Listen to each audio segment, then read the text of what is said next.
Em nome do Pai, do Filho e do Espírito Santo. Vinde, Espírito Santo, enchei os corações dos vossos fiéis e acendei-lhes o fogo do vosso amor. Enviai, Senhor, o vosso Espírito, será criado e renovareis a face da terra. Oremos. Ó Deus, que instruíste os corações dos vossos fiéis com as luzes do Espírito Santo, fazei que apreciemos retamente todas as coisas segundo o mesmo Espírito e gozemos sempre da sua consolação, por Cristo, Senhor nosso. Amém. Ave Maria, cheia de graça, o Senhor é convosco, bendita sois vós entre as mulheres, bendito é o fruto do vosso ventre, Jesus. Santa Maria, Mãe de Deus, rogai por nós, pecadores, agora e na hora da nossa morte. Amém. Em nome do Pai, do Filho e do Espírito Santo. Uma saudação amiga para todos vós, família Canção Nova, quer da televisão, quer da internet, quer do rádio, para todos aqueles que nos escutais e que nos acompanhais semanalmente, esta saudação deste vosso irmão e amigo, Padre José António Andrade, da Arquidiocese de Braga. Nestes últimos programas sobre o nosso catecismo, falamos na liturgia e também já introduzimos os sacramentos, dizendo que são sinais eficazes da graça de Deus, da presença de Jesus no meio de nós. Víamos no último programa que os sacramentos nos acompanham ao longo da vida. Ou seja, Jesus intervém, acompanha a nossa própria vida com estes momentos fortes, estes gestos concretos, mas é Ele que age. Portanto, não são rituais, mas é essa presença real de Jesus na vida de cada um de nós. E vimos que assim como nascemos biologicamente, também renascemos espiritualmente, não é? Depois precisamos dessa fortaleza que faz parte já da juventude, mas que é reforçada com a força do Espírito, o ruá, o vento que sopra, o dinamismo, não é? E depois, já na idade mais adulta, mais comprometida, então as nossas decisões, fazendo sempre a vontade de Deus, ora no matrimónio, ora na vida sacerdotal. E deixei de propósito 2 sacramentos que, embora um mais para o longo da vida toda, outro numa parte da vida, mas também pode ser celebrado noutros momentos, que é, por exemplo, o sacramento da reconciliação ou penitência. Imaginemos, durante a vida, nós ou ficamos doentes, seja que tipo de doença for, ou temos acidentes, não é? Acidentes de trabalho, acidentes domésticos, acidentes, enfim, não é só rodoviários. Sempre que ficamos doentes ou que temos um acidente, nós precisamos de médico, ou de hospital, de uma cura, não é?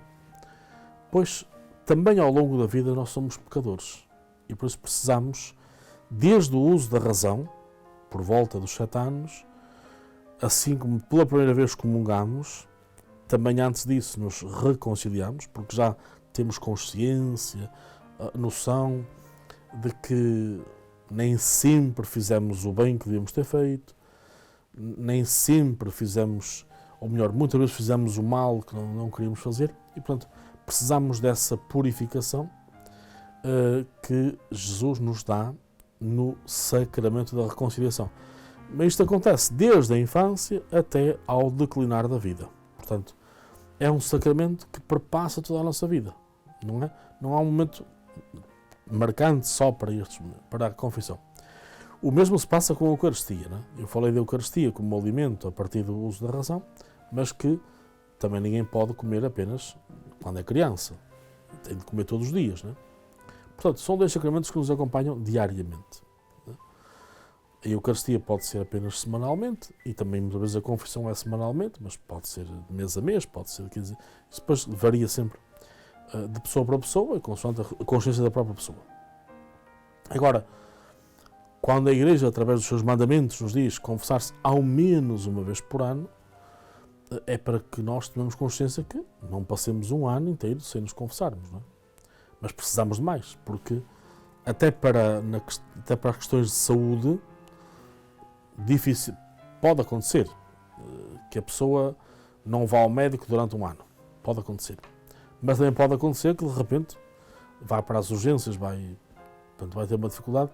Mas sabemos também que que a medicina não pode ser apenas curativa, mas também tem que ser preventiva, e por isso nos dizem sempre os médicos fazermos análises, pelo menos 2 vezes por ano. Ora, isto já implica ir ao médico, não é? E não vamos apenas uma vez.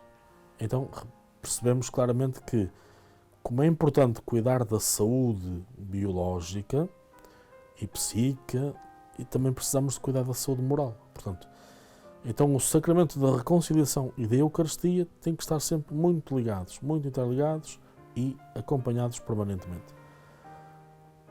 Mas temos depois finalmente o sacramento da Santa Unção, que significa, naquelas horas difíceis, imaginemos em qualquer idade, podemos ser submetidos a uma cirurgia bem rigorosa, e então é melhor podermos celebrar o sacramento da Santa Unção, porque perante uma cirurgia nunca sabemos se realmente podemos voltar à vida, não só às vezes da cirurgia, mas sobretudo do pós-cirurgia, não é? E portanto é sempre bom prepararmos, prevenirmos, mas também depois na idade mais adulta, mais madura da vida, não é? Onde às vezes já as forças vão declinando, já não há tanto dinamismo, às vezes a pessoa já não pode sequer falar e, portanto, o sacramento, depois quando virmos em concreto cada um deles, veremos que este da Santa Unção permite até perdoar os pecados a quem já não pode expressar-se verbalmente, não os possa dizer, mas é um sacramento que tem esta finalidade. Não só preparar-me para o encontro pleno com Deus e perceber que então nós como que fazemos uma última viagem, não é? Depois da morte biológica para esse encontro com Deus, mas também serve para fortalecer a nossa...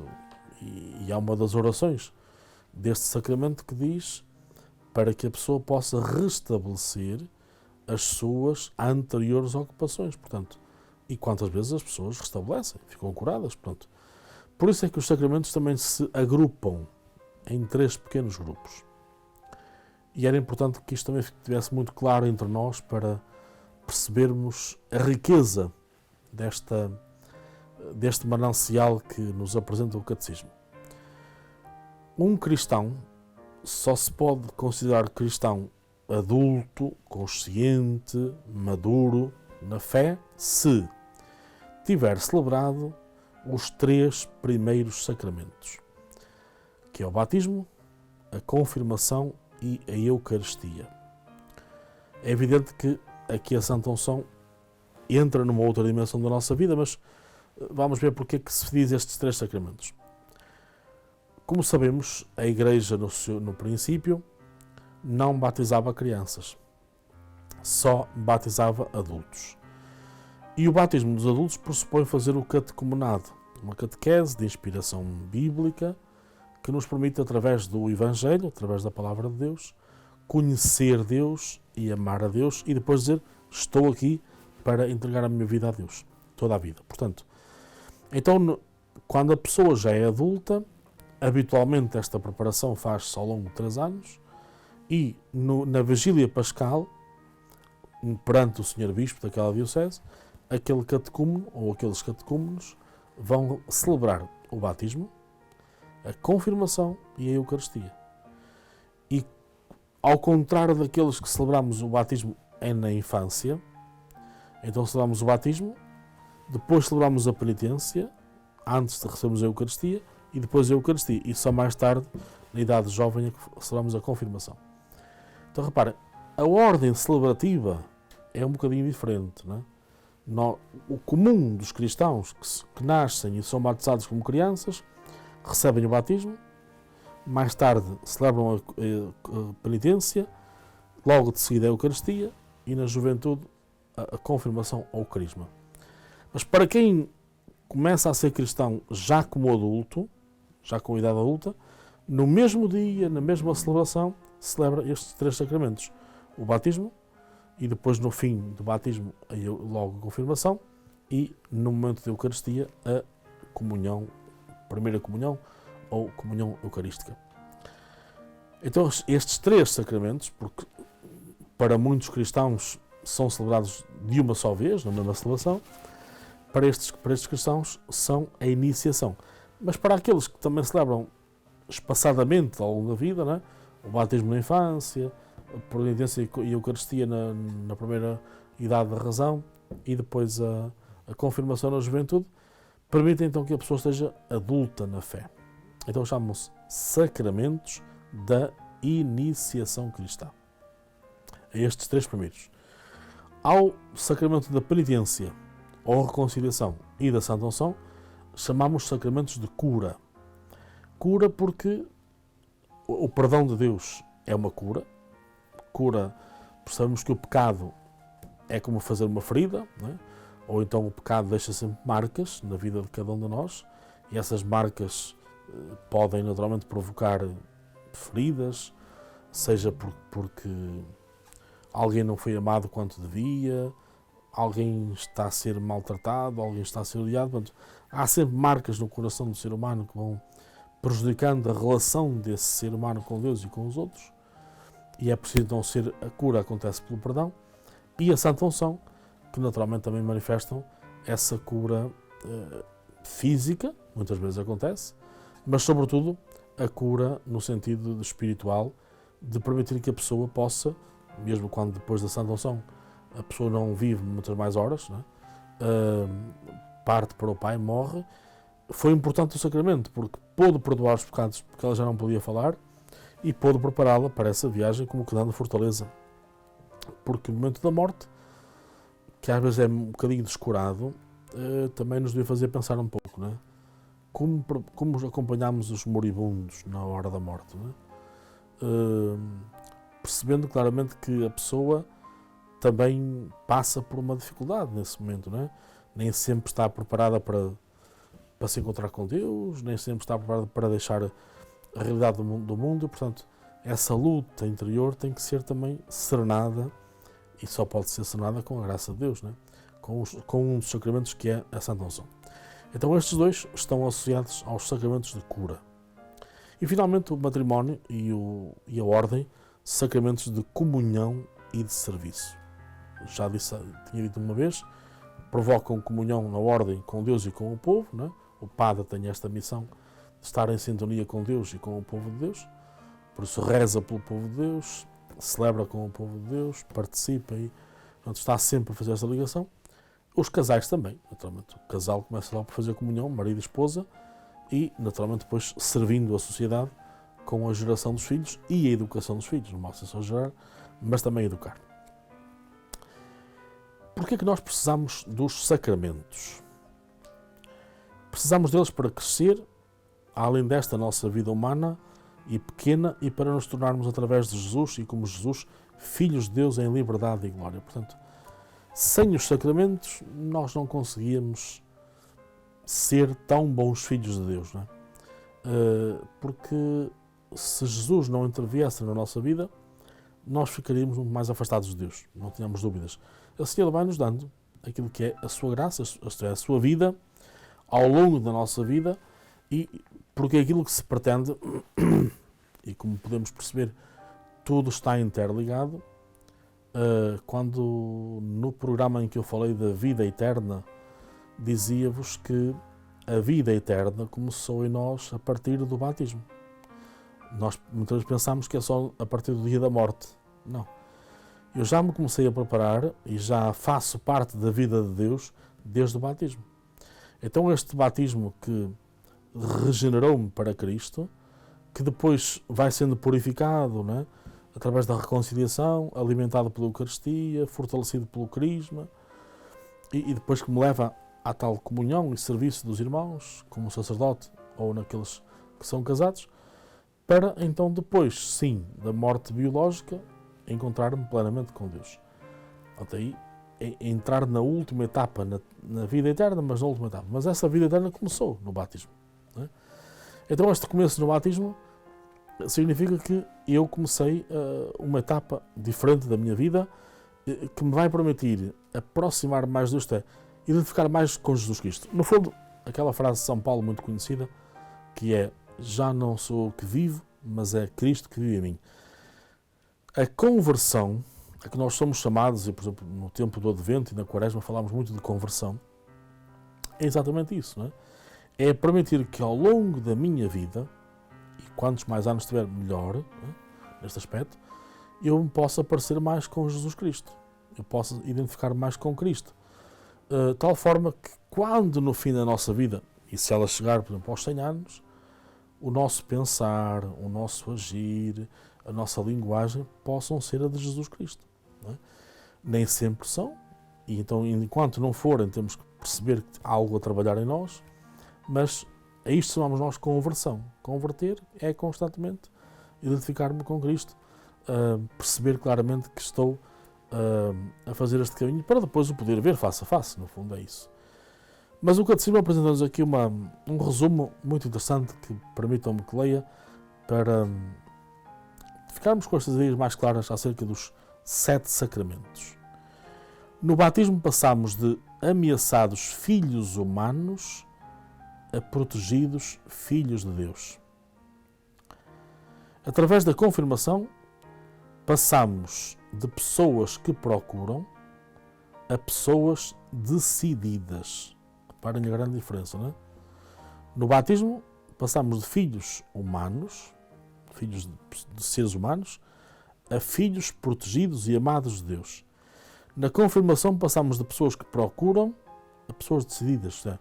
Eu sei aquilo que quero, eu sei para onde é que vou. Não é? Mediante a confissão, passamos de culpados a reconciliados. Pela Eucaristia, passamos de famintos, quando temos fome, não é? Passamos a ser pão para os outros. Reparem esta expressão, pão para os outros.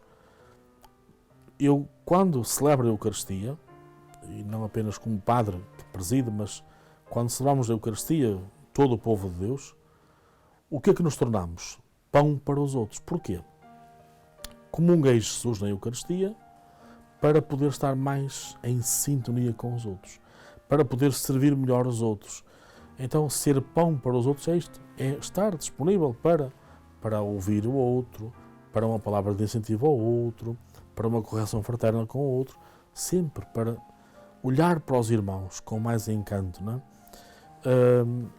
Por isso, reparem, passamos daquelas pessoas famintas, cheias de fome, esfomeados, não é? A pão para os outros. No matrimónio e na ordem, passamos de individualistas a servos do amor.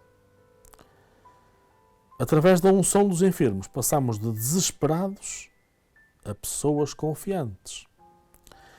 Em todos os sacramentos, o sacramento é o próprio Cristo. Nele crescemos de inutilibilidade do egoísmo para a verdadeira vida que não mais acaba. Portanto, há uma transformação, reparem. Não é só momentaneamente na celebração da Eucaristia, mas nestes momentos fortes. E por isso alguns sacramentos são apenas celebrados uma só vez, outros têm que ser repetidos muitas vezes, não é? Porque doentes estamos sempre, podemos ficar a qualquer momento, todos nós somos potenciais doentes, a todos os níveis, mesmo não estando neste momento físico, mas podemos ser, passar doentes para passar homens curados, homens e mulheres curados. E por isso é que precisamos do sacramento da reconciliação e da salvação, muitas mais vezes, e da Eucaristia. Porquê? Porque eu não posso andar se não me alimentar, se não tenho forças, não tenho forma de sobreviver. Mas o importante é ter consciência, então, de que há uma transformação constante e, mais uma vez, é importante perguntar-nos: senti essa mesma transformação? Por que razão não basta a fé em Jesus Cristo e por que motivo Deus nos dá também os sacramentos? Devemos e poderemos chegar a Deus com todos os sentidos e não apenas com a inteligência. Por isso, Deus dá-se a nós mesmos através de sinais terrenos, o pão e o vinho, o óleo, através de palavras e unções e imposições de mãos. Portanto, nós de facto precisamos de acreditar, sem dúvida nenhuma, de confiar em Deus, mas precisamos também destes sinais, esta presença real de Jesus. E na Eucaristia temos sempre o pão e o vinho, não é? Quando Jesus diz, tomai e comei, isto é o meu corpo, tomai e bebei, isto é o meu sangue. Portanto, não pode haver celebração da Eucaristia sem a consagração eucarística, sem estes elementos fundamentais. Mas temos também o óleo, porque num batismo nós ungimos a criança, digamos, no exorcismo e depois no crisma. Ungimos um doente com a santa unção nas mãos e na fronte.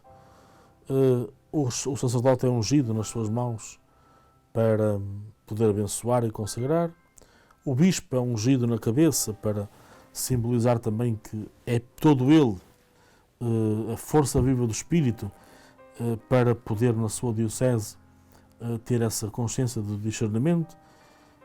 Enfim, como estás a ver, além de os santos óleos perpassam por muitos sacramentos, mas há um gesto que está em todos, impor as mãos. Não é? Em cada sacramento há sempre este gesto. No batismo impõe-se as mãos sobre a criança, na confissão impõe-se as mãos sobre o penitente, no batismo no casamento impõe-se as mãos sobre as mãos dos noivos, na Eucaristia, por excelência, impõe-se as mãos sobre o pão e o vinho para se tornarem o corpo e sangue de Jesus. No sacramento da ordem, o bispo impõe-nos as mãos sobre a cabeça para nos tornar ungidos do Senhor. E assim, como estás a ver, todos estes momentos são associados a um gesto, impor as mãos. É como que invocar de Deus que essa força que é transformadora faça daquele homem, que é naturalmente, como os outros, no meu caso, um padre. Não é? Não porque eu tenha mais mérito que ninguém, não porque eu era melhor do que os outros homens da minha terra, mas porque Deus me escolheu. Ponto final. E escolheu-me e preparou-me para esta missão. Portanto, o Senhor vem ao nosso encontro, não escolhe por simpatia, não escolhe pela cor dos olhos, não escolhe pela família ser mais rica ou mais pobre, escolhe, porque Ele é Deus. Não é? Mas cabe-nos a nós saber aceitar essa mesma escolha e perceber então claramente que Ele se manifesta através dos gestos, através dos símbolos, de uma forma muito concreta. Porque pertencem os sacramentos à Igreja e porque não os podem utilizar como desejamos. O sacramento são dons de Cristo à sua Igreja e é a sua missão celebrá-los em favor do povo de Deus e preservá-los de atitudes abusivas. Não é? Jesus confiou as suas palavras e os seus sinais a pessoas concretas, nomeadamente os apóstolos, para as transmitir. Não as entregou a uma massa anónima, não os pôs à disposição da liberdade de qualquer um, mas reservou a sua questão a um grupo específico. Os sacramentos não são para a Igreja, ou são para a Igreja e existem através da Igreja. Eles existem para ela porque o corpo de Cristo, que é a Igreja, precisa ser constituído alimento, aperfeiçoamento. E existem através da Igreja, pois os sacramentos são forças do corpo de Cristo, como, por exemplo, a confissão em Cristo, através do sacerdote, nos perdoa os pecados. Jesus confia aos apóstolos esta missão. Ide por todo o mundo, anunciai o Evangelho a toda a criatura e batizai-os em nome do Pai, do Filho e do Espírito Santo. Mas depois também, naturalmente, institui os outros sacramentos. Normalmente, como sabemos, no dia de Páscoa, institui o sacramento da reconciliação, dizendo a quem perdoar os pecados sejam perdoados, a quem os retiver serão retidos. Na Quinta-feira Santa tinha feito a ordenação dos primeiros apóstolos como bispos e a Eucaristia. Portanto, Jesus dá origem a todos os sacramentos, até mesmo a confirmação. Encontramos-la fundamentada no capítulo 8 dos Atos dos Apóstolos, quando João e Pedro vão a Samaria. Primeiro foi Filipe, evangelizou, e agora vai Pedro e João confirmar na fé aqueles que se foram evangelizados por Filipe, um diácono. Ora, então em todos estes gestos é sempre a Igreja que preside, não é? E daí que não nega os sacramentos, embora os possa adiar, não é? Se não houver garantia da pessoa crescer na fé, por exemplo, não se pode batizar. Se apresentarem uma criança para ser batizada, mas não há garantias de que nem os pais, nem os avós, nem aqueles que escolheram para padrinhos servem para educar a criança na fé, pode ser adiado o batismo. Não é negado, mas pode ser adiado. Mas, para dizer claramente que é a Igreja que celebra os sacramentos como esses sinais da presença viva de Deus, não é? E não podem ser celebrados assim, à vontade de qualquer um, não é? Daí, quando falamos em preparação, a preparação mínima, não apenas daqueles que são batizados como adultos, mas também aqueles que são batizados como crianças. Ao fazer a catequese, a dita da infância, estão a preparar-se para, de forma mais consciente, perceberem quem é Deus, o amor que temos a Deus, mas também que necessitamos dele, da sua palavra, da sua Eucaristia, do seu perdão. Portanto, vamos aproximando-nos de Deus desta forma muito concreta, sabendo que Ele também depois nos vai fortalecer com a sua graça. Cada sacramento é um sinal da sua graça, digamos, da sua vida. A palavra graça, que é muito usada de facto na teologia, mas quer dizer a vida de Deus em nós. Então nós, como que vamos recebendo ao longo da vida terrena, também essa vida de Deus em cada um de nós, para, cá está, nos podermos parecer mais com Deus. Daí que essa transformação não é apenas transformar o homem em si, mas é fazer com que ele seja mais presença real de Jesus Cristo. Seria importante nós conhecermos então bem cada um dos sacramentos, que o queremos fazer agora a seguir, nos próximos programas, mas para isso aconselho-vos a lerem estes capítulos, estas notas muito breves sobre o Yucat, para percebermos claramente o que é que Deus nos quer dizer com esta maravilha, com esta realidade, que são os seus sinais reais, visíveis, presentes na vida da própria Igreja, para depois podermos então celebrá-los melhor na nossa própria vida e vivermos como tal melhor. E pelo menos dizermos que não dizermos o que vou dizer a seguir, melhor dizendo, não temos batismo, mas somos batizados, não temos o crisma, mas somos crismados. Pronto, não se veja pelo prisma do ter, do materializar, mas vejamos pelo ser. Sou cristão, sou batizado. Então, porque sou cristão, porque sou batizado, porque sou eucaristizado, peço a Deus que me abençoe, a todos nós, que derrame sobre os nossos corações a sua bênção, para sermos cristãos sempre ao seu jeito. O Senhor esteja convosco, Ele está no meio de nós. Abençoe-vos Deus Todo-Poderoso, Pai, Filho e Espírito Santo.